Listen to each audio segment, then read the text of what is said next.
Meron na namang ginawa ang Pugita. May naniningil sa kanya ng refund. Ng refund ng boat. No? Kasi ang usapan naman talaga doon, free yun eh. Walang ano yun. Free talaga yun kasi sponsor yun eh. No? Food, from drinks. So that means, ang magiging ano doon, ang magiging guest, walang babayaran. Pero, nagpa-ticket siya kasi nga, ipambayad niya sa banda. May isang nag-refund, which is si Ma'am Christy, kaibigan ko. May-ari ng Senta J. Alam niyo ba gusto ng sagot niya? Kasi sinabi ni Ma'am Christy, wala naman palang bayad yung Angus boat. Bakit ka nagpa-ticket? Pakibalik yung pera. Sabi niya ganon. Sinabi niya guys, nasa akin daw yung pera. Alam mo, sinupalpal siya ni Christy. In-screenshot ni Ma'am Christy, ang ginawa ni Ma'am Christy, in-screenshot niya yung kung saan niya sinend ng pera. Lumabas yung pangalan niya sa Alipay. Kasi dito guys, Alipay kasi ang sinisend ng pera. Lumabas yung ano niya, pangalan niya doon plus number niya. Sabi niya, paano napunta kang Ana Rose? Pangalan mo at Alipay mo ang sinendan namin ng pera. Shapol! Tut mo! Utot mo talaga, Pugita ka. Mo, lahat ipaparipad ko yan sa'yo. Kasi lahat na nagbayad ng ticket, nasa Alipay mo. Buti na lang talaga, Lord. Thank you, Lord. Hindi ako umawak ng pera ng mga ticket. Dito ka, balik ka dito. Kasi, andito yung mga ticket mo na hindi na sold out. Lahat ng bumili, sa'yo nagbayad. Dito ka. Andito yung mga ticket na ibibigay ko sa'yo. Halika dito, personal sa akin. Ayan. Halika dito. Ito yung binigay mo. Kung ano yung nasold, yan yung bayad sa'yo. Buti na lang talaga, Lord. Alipay mo ang ginamit. Walang bawas, walang kulang itong ticket mo. Pakita ka sa akin. Sasabihin mo pa na sa akin ng pera, batibot ka.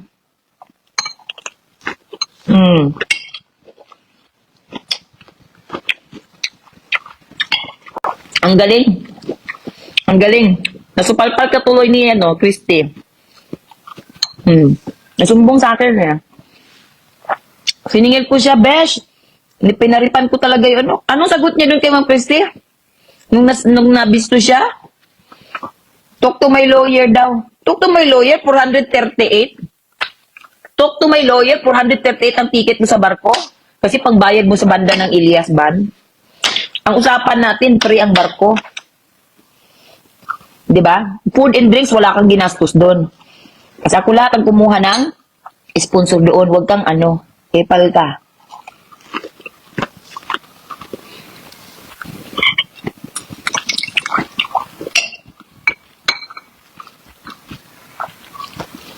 Ang bait talaga ni Lord, guys. Buti na lang, sabi ko talaga sa kanya, tutulungan kitang magbenta ng mga ticket. Which is, hindi ko trabaho yun kasi performer niya ako. Di ba?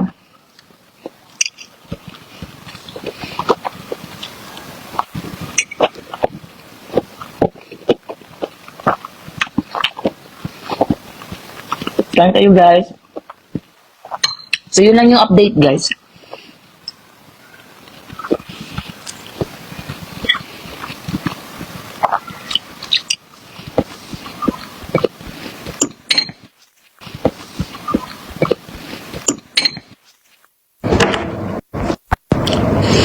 Tawa kami ng tawa ni Ma'am Christy. Napakasinungaling, saksakan ng sinungaling. May ebidensya.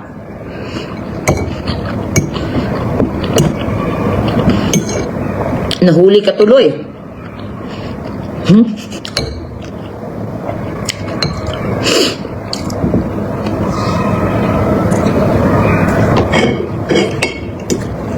Ang gulo ng social media. Grabe. Ayoko na maging sikat. Pagod.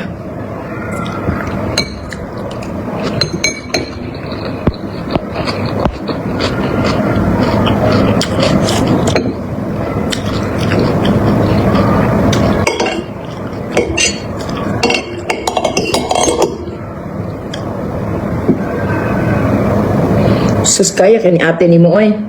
Rachel.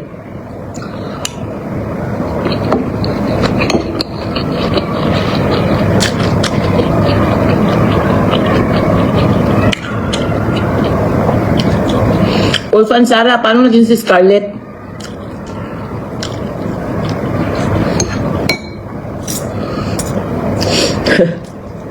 Natawa talaga ako guys. May naningil sa kanya na ibalik yung ticket ng barko kasi free naman. Free naman talaga. Kung ibabayad mo lang din naman sa banda, dapat galing sa bulsa mo.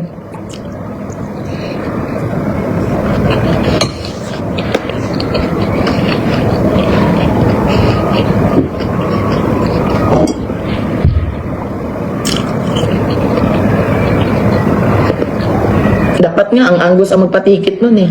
Hindi ikaw eh. Dahil lang sa mabait ang Angus boat, pinagbigyan ka. Yung tatarantaduin mo ko. Sasabihin mo nasa akin ang pera. Ang tanga-tanga mo. Ang tanga-tanga mo. Lahat na nag-send ng bayad, gamit yung Alipay mo, tanga. Sinusikat yan, madam, nahuli. Late ako. Pinoy Post TV. Ang batibot.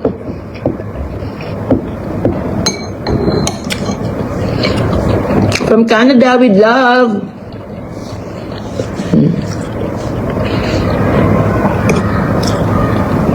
Palong-palo ka.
Gagawa na lang tong issue si Batibot, no?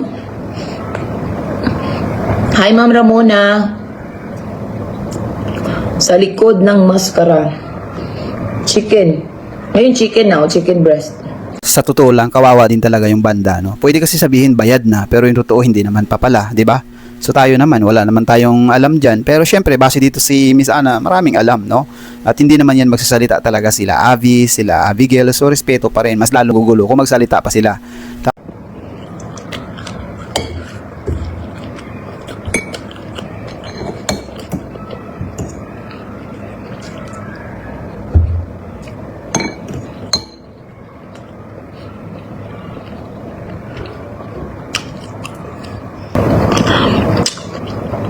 Sinapusa ni Ma'am Christie. Paano na kay Ana Rose? Alipay mo to. Ang bobo na puta. Lunch na tayo, guys. Hindi ba? Totoo lang yan si Bugris. Hindi ka bubugrisin yan kung hindi mo yan, hindi ka totohanan. You need to face the truth. Kailangan, bago ka,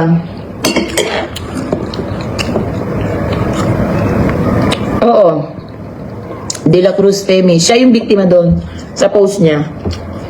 Inunahan niya ako eh. Sabi nga ni Ma'am Christie oh. Sabi ni Ma'am Christie, yung may-ari ng Sinta J, paano na kay Ana Rose ang pera? Ikaw ang binayaran ko. Ito yung Alipay mo oh. Full name mo to. Napahiya ang gaga.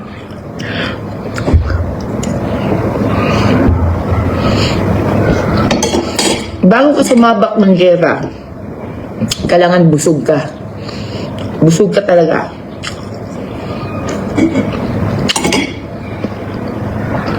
Sinimulan mo eh. Kung nanahimik ka na lang, pinatch up mo yung lahat ng mga atraso dito mo sa Hong Kong, hindi pa kumalat ang pangalan mo. Hindi bobo ang mga followers ko para hindi ka makilala. Ayoko mabitaw ng pangalan. Siyempre, matalino ka. Pinangalanan mo nga akong uwak dun eh. Pinost nilaw mukha mo, sabi sinungaling ka daw. Kaya mo lang yan kunin nyo rin yun. Yung turo ko sa inyo, screenshot, tapos i-edit nyo lang, i-post nyo sa mga wall nyo kasi para kayo may income. Huwag kayong mag-comment dun sa kanya. Ganyan yung laro niya. Kaya nga hinamo niya rin si Bugris eh. Akala naman niya, si Bugris bibili sa kanya para sumikat siya. Ngayon, ang gagawin natin, mind sitting. Lahat kayo na nakapanood ng mga video niya, pictures niya, kunin niyo yung mga pictures and video niya. Kayo mismo ang mag-upload ha. Para umingkam kayo. Kasi ang gusto niyan, pamigas-bigas lang. Wala nang pakialam niya kung ano mararamdaman ng tao.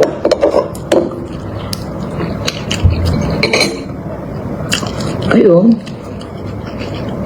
Siya putak ng putak lang.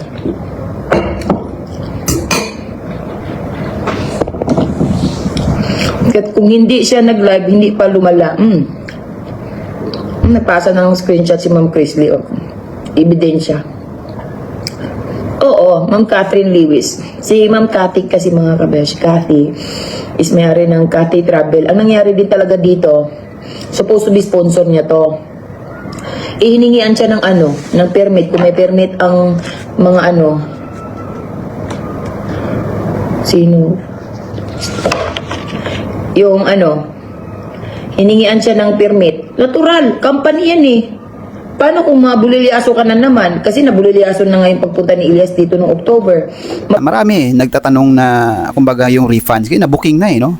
Sinabi na dapat wala palang bayad kasi sponsor. Grabe naman no, sponsor tapos maningil ka. I think 3,000 pa daw. So 3,000 pesos. Lahat ng drinks daw libre. So syempre kung makarating yan kay sponsor, magagalit. Inisponsoran na nga kita tapos ngayon singilin mo pa sila, 'di ba? Ano 'yun? So 'di ba? Parang ganoon. So parang pati yung banda, syempre kawawa naman, no? Madama yung pangalan ng banda diyan. Syempre kaya dahil pumunta yung mga tao diyan. It's because of LSJ TV, 'di ba? LSJ TV band, nothing else mga paps, 'di ba? Tapos ganoon yung imahe. Diyos mio, Marimar. Liliyaso ka naman, so sira ang company ni Cathay Travel. Natural, hihingian ka ng permit. For the assurance, kung madadala mo talaga ang ang banda, binisahan mo lang. Di ba? Imagine, tapos nagalit ka, binuyayaw mo yung ininsulto mo pa yung pinakamayari. Kung hindi ka pa sunga-sunga. Diba? Hindi issue kay Ma'am Christy. Ang pera. Sinabihan ka. Nasa kanya yan lang yung totoo. No? Nangingi. Natural, mag-iingi sa'yo ng refund yan. Nag-live ka kasi. Payepal ka dyan sa live mo. Lahat kasi nungalingan. Dapat yung totoo lang. Dito ka sa live ko, invite kita. Dali, dito tayo magbugrisan. Yung totoo lang, kailangan kalmado ka rin.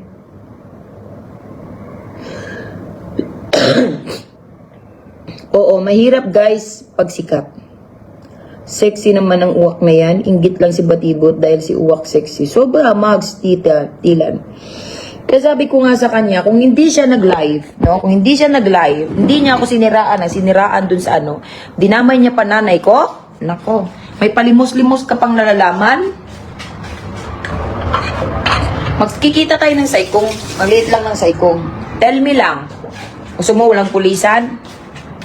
Labasan lang ng sama ng loob, Kahit matanda ka, papatulan kita. Mag-set ka ng time at saan. Hindi kita urungan. Sino ka ba? Mapera ka lang. Diba? Mapera ka lang. Pero pareho tayong human being. Diyos lang kinakatakutan ko. For almost 4 years to industry ng pagbablog. First time to nangyayari sa akin.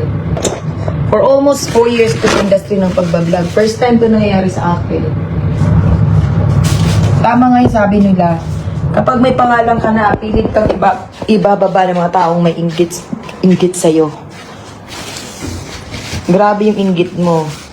Lumagpas hanggang sa ano mo, sa bagang mo. Wala ka nang pakialam kung may masasagasaan ka. May pag-ganun-ganun pa siya. Kasi tinry niya akong i-compromise kagabi eh. Ay kahapon. Sabi pa niya, oh, tama na anak. Marami na tayong nasasaktan.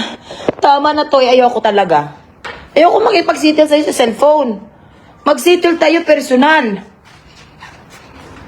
Unahan mo. Unahan mo ko ng physical. Kagaya ng ginawa mo nung isang domestic helper dito sa Hong Kong. Walang kalaban-laban.